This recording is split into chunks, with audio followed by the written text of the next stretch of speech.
પૂજા પાઠમાં વિધિ જેટલી મહત્વની છે એટલી જ મહત્વની છે પવિત્રતા. શાસ્ત્રોમાં સ્પષ્ટ કહેવામાં આવ્યું છે કે આસન વિના કરવામાં આવેલી પૂજાનું પૂર્ણ ફળ મળતું નથી. પૂજા સમયે જમીન પર સીધા બેસવાના બદલે આસન પાથરીને બેસવું અનિવાર્ય માનવામાં આવે છે. તો પૂજા કરતા પૂર્વે આસનને વંદન કરતા કયા મંત્રોનો કરવો જાપ અને પૂજાના અંતમાં પુણ્ય ફળ પ્રાપ્ત કરવા કયા ઉપાય કરવા જણાવશે ગુરુજી પ્રફુલભાઈ પંડ્યા. જજાગ્રતો દૂરમુદૈતિ દૈવં તદુસુપ્તસ્ય તથૈવૈતિ દુરંગમન જ્યોતિખાન જ્યોતિરેકંતન મે મનઃ શિવ સંકલ્પમસ્તુ. જય ભગવાન મિત્રો, હું છું પ્રફુલભાઈ પંડ્યા. ભક્તિ સંદેશ કાર્યક્રમની અંદર આપનું સ્વાગત છે. તો દર્શક મિત્રો, આજે મારે વાત કરવી છે આસન પૂજા વિશે. તમારા મનમાં પ્રશ્ન ઉદ્ભવી થાય કે શાસ્ત્રીજી આજનો વિષય આસન વિશે કેમ? કેમ કે જેટલી પૂજાનું મહત્ત્વ છે એના કરતાં વિશેષ મહત્ત્વ આસનનું છે. હવે આસન વિશે શાસ્ત્રમાં શું લખ્યું છે એ પણ તમને જણાવું છું. ઘણી વખત મેં જોયું છે કે પૂજા કરતા હોય ને ઘણી વખત પૂજાની અંદર વગર આસને બેસીને દીવા અગરબત્તી કરે છે. મંદિરમાં પણ ઘણી વખત આપણે જો ઘરની અંદર ઘણી વખત આપણે આસન વગર બેસીને પૂજા કરીએ છીએ. તો શું આસન વગર પૂજા કરવાથી એ પૂજાનું ફળ આપણને મળે છે? નથી મળતું. કેમ? શાસ્ત્ર એવું કહે છે કે જ્યારે કોઈ પણ પૂજા પાઠ હોય, ચાહે મંદિરના તમે રોજ દીવાબત્તી કરતા હોય કે ભગવાન સત્યનારાયણની કથા હોય કે હવન હોય કે મોટો યજ્ઞ હોય, પણ જ્યારે કોઈ યજમાન શ્રી પોતે પૂજા કરવા બેસે છે તો હંમેશા પૂજા કરતાં પહેલાં નીચે જમીન ઉપર એને આસન પાથરવું જરૂરી છે અને આસન ઉપર બેસીને પૂજા કરવી જરૂરી છે. જો તમે આસન ઉપર બિરાજમાન નથી થતા તો તમારું પુણ્ય સીધું ધરતીમાં જતું રહે છે. જે દીવા અગરબત્તી અથવા જે કંઈ પૂજા પાઠ હવન જે કંઈ કર્યું બધું જ ધરતીમાં સમાઈ ગયું, તમને કંઈ મળ્યું નહીં. તો પૂજા કરો છો તો પોતાના પૂજાના નિયમ પણ આપણને ખબર હોવી જોઈએ.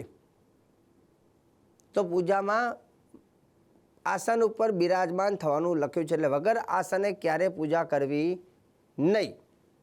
હવે રહી વાત આસનને લઈને એના મંત્ર શું છે, એના શ્લોકો શું છે અને આસન કેવું હોવું જોઈએ તેને લઈને પણ આજે થોડી ચર્ચાઓ કરવી છે. એવું કહેવાય છે કે જ્યારે પૂજા કરતા હોય ત્યારે આસન ઉપર તમે બિરાજમાન થાવ છો, કેમ કે દેવી દેવતાઓ પણ આસન ઉપર બિરાજમાન હોય છે. દરેક ભગવાનનું એક આસન હોય છે અને એનો રંગ પણ હોય છે. જેમ કે ગણેશજીને બિરાજમાન કરવાની વાત આવે તો આપણે આસન કયું હોય? સ્થાપન લાલ રંગનું. ભૈરવ દાદાનું હોય તો કાળા રંગનું સ્થાપન. બ્રહ્માજીનું તો કે સફેદ સ્થાપન. વિષ્ણુ ભગવાનનું પીળું સ્થાપન. માતાજીનું લાલ સ્થાપન. દરેક દેવી દેવતાઓના આસનના રંગ હોય છે. પણ લાલમાં ગણપતિનું લાલનું સ્થાપન હોય એમાં શિવજીને બેસાડાય નહીં. શિવજીનું સ્થાપન જે રંગનું હોય એ જ કરવું જોઈએ. એટલે શાસ્ત્રમાં તો એવું લખ્યું છે કે શિવજી તો જે આખું વાઘાંબર મતલબ વાઘનું જે ચર્મ છે એની ઉપર પોતે સાધના કરતા હોય છે, પણ એ શિવજી છે, આપણે ના કરાય. હો, આપણે મનુષ્ય માટે કયું આસન શ્રેષ્ઠ, તો એની વિશે હું તમને વાત કરીશ.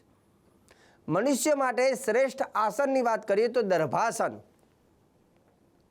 દર્ભના આસન ઉપર બેસીને પૂજા પાઠ હવન જપ તપ કરવું શ્રેષ્ઠ ગણાય.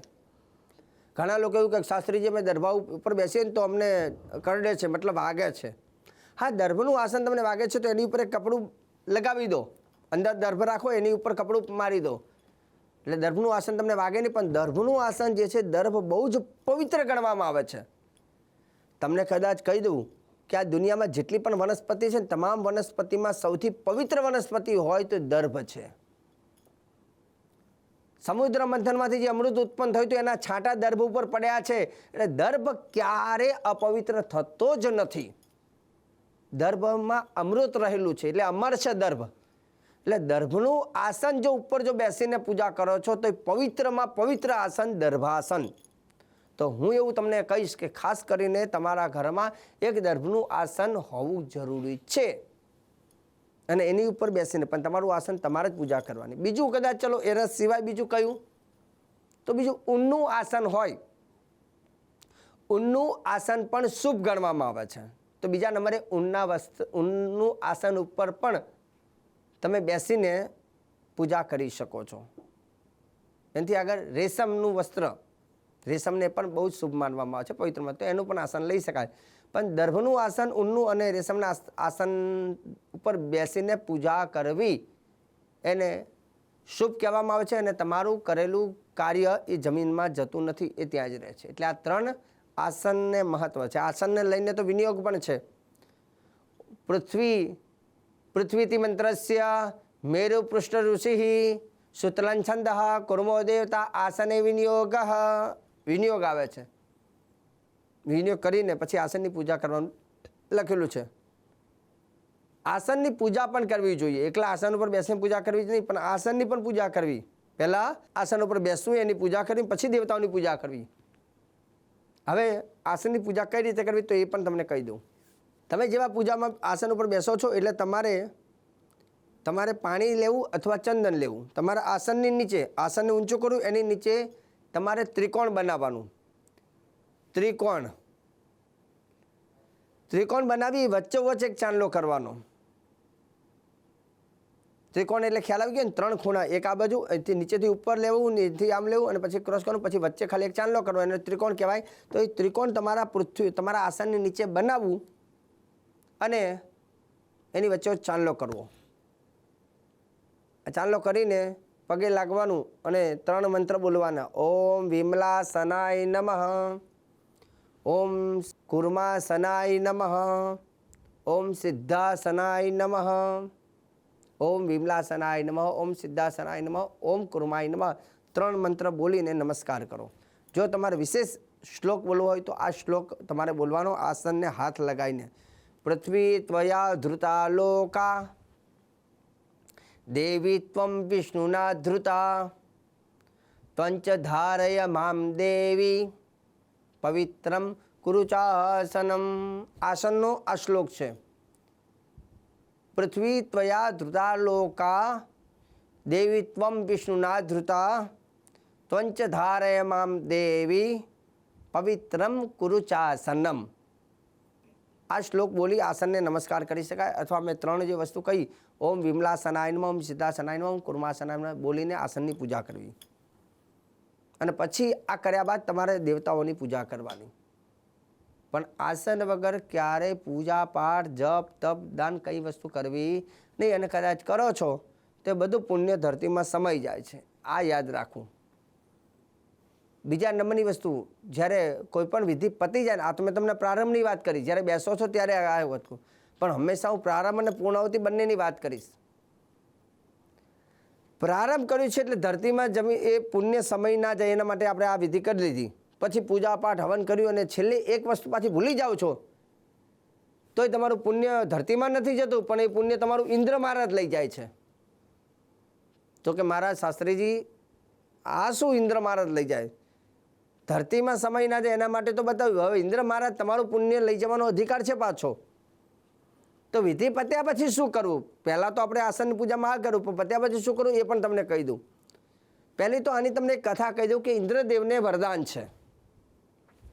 ઇન્દ્રદેવને વરદાન છે કે કોઈ પણ જીવાત્મા મનુષ્ય લોક ઉપર જે કંઈ પુણ્ય કરે અને પુણ્ય કર્યા બાદ છેલ્લે જો તમને યાદ નથી કરતા તો એના પુણ્ય કરેલી બધી જ વસ્તુ એનું પુણ્યને તમે લઈ શકો છો.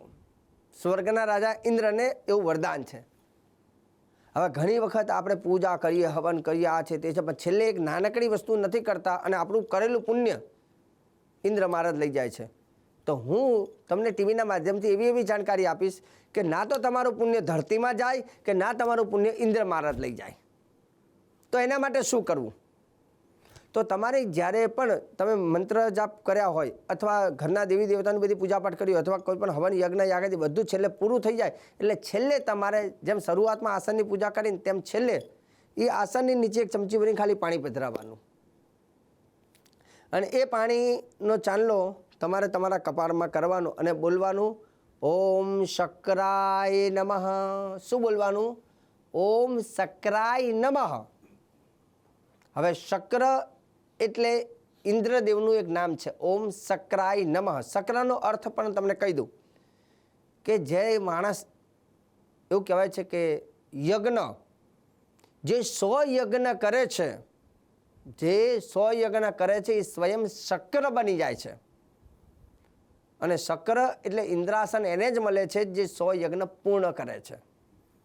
ઘણી વખત આપણે જોઈએ છે કોઈ રાજા બહુ યજ્ઞ કરતા હોય પછી ઇન્દ્રદેવ એ એ યજ્ઞની અંદર એને મતલબ એને રૂકાવટ ઊભી કરે છે. અને કેમ કે ઇન્દ્ર નથી ચાહતા કે આ સ્વર્ગનો રાજા બને તો પછી મારે નીચે જવું પડે. એટલે ઘણી વખત ઇન્દ્રને ઇન્દ્રાસન છોડવું નથી, એટલે એ રાજાઓનું પુણ્ય લઈ લે, કાં તો એમાં વિઘ્ન તકલીફ નાખતા હોય છે. આવું ઘણી વખત આપણે જોઈએ છીએ. પણ તમારું પુણ્ય જો ઇન્દ્ર ન લઈ જાય તો એના માટે તમારે એક જ વસ્તુ છે, ચમચી ભરીને પાણી તમારા આસન ઉપર નાખવું, એનો ચાંદલો પોતાના ભાગ્યમાં કરવો અને બોલવાનું ઓમ સક્રાય નમઃ. બીજો એક શ્લોક પણ છે, એ પણ તમે બોલી શકો. ઓમ દેવરાજ ગજારૂઢ. આ દેવરાજ એટલે કે ઇન્દ્ર મહારાજનો આ શ્લોક છે. ઓમ દેવરાજ ગજારૂઢ પુરંદર સતક્રતો વજ્રહસ્ત મહાબાહો વાંચિતાર્થ પ્રદો ભવ. દેવરાજ ગજારૂઢ પુરંદર સતક્રતો વજ્રહસ્ત મહાબાહો વાંચિતાર્થ પ્રદો ભવ. દેવરાજ ઇન્દ્રનો આ શ્લોક છે. જો ફાવે તો તે બોલવાનો, તે ન ફાવે તો તમારે ઓમ શક્રાય નમઃ એટલું ખાલી બોલી ચમચી પાણી નાખીને ચાંદલો કરજો. દર્શક મિત્રો, મારી જે વાતો હશે ને એ બધી બહુ મહત્ત્વની મુદ્દાસરની વાત હશે અને એ પોઈન્ટ બહુ કામના હોય છે. ખાલી વાતો નથી, પણ શાસ્ત્રથી શાસ્ત્રમાં એનો પુરાવો હોય છે, શાસ્ત્રમાં લખેલું છે. પણ ઘણી વખત આપણને એક નાની વસ્તુ યાદ નથી રહેતી. મોટા મોટા કાર્ય કરીએ છીએ પણ નાની વસ્તુ યાદ ન રહે. તમને કહી દઉં કે માટલામાં ગમે એટલું પાણી નાખો પણ નાનકડું છિદ્ર હોય, પણ અંતે શું થાય છે? બધું પાણીને કાઢી નાખે છે. તેમ અંતે તમારું કરેલું બધું જ પુણ્ય નષ્ટ થઈ જાય છે. કાં તો જમીનમાં જાય અને કાં તો દેવરાજ ઇન્દ્ર મહારાજ લઈ જાય. પણ હંમેશા ધર્મની જ્યારે વાત આવે ત્યારે હું પ્રફુલ્લ પંડ્યા હંમેશા તમને સચોટ જાણકારી આપવાનો પ્રયત્ન કરીશ. અને જે જાણકારીથી તમારું પૂજન હોય, મંત્ર જાપ હોય, દાન કર્યું હોય, કંઈ પણ તમે કરો, ધાર્મિક કાર્ય કંઈ પણ કરો, કોઈને ખવડાવ્યું છે ને તો છેલ્લે ઓમ ઇન્દ્રાય નમઃ બોલી દેવું. કેમ કે ખવડાવવાનું પુણ્ય મળે, દરેકનું પુણ્ય મળે. પૂજાનું પુણ્ય મળે, ખવડાવવાનું પુણ્ય મળે, દાનનું પુણ્ય મળે, જપનું પુણ્ય મળે, સાધનાનું પુણ્ય મળે, બધી જ વસ્તુનું પુણ્ય હોય. પુણ્ય લઈ જાવે છે ઇન્દ્ર. અને તમે કોઈ પણ કર્યા બાદ છેલ્લે બોલવાનું. હવે ક્યાંક રોડ રસ્તા ઉપર હોય, જમીન ઉપર બેસીને પાણી આપણે તિલક કરીએ, પણ ક્યાંક એવી જગ્યા છે કે ત્યાં તિલક થાય એમ નથી, તો ખાલી ઓમ ઇન્દ્રાય નમઃ આટલું બોલી દેવાનું, કાં તો ઓમ શક્રાય નમઃ. તમારું પુણ્ય ઇન્દ્ર મહારાજ લઈ જશે નહીં. તો દર્શક મિત્રો, આજે ભક્તિ સંદેશ કાર્યક્રમમાં આસન પૂજાને લઈને સરસ જાણકારી મેં આપી છે અને આગળ પણ હું પ્રફુલ્લ પંડ્યા આવી જાણકારી આપતો રહીશ. કાર્યક્રમ જોવાનું ચૂકતા નહીં. મને આપી દો રજા.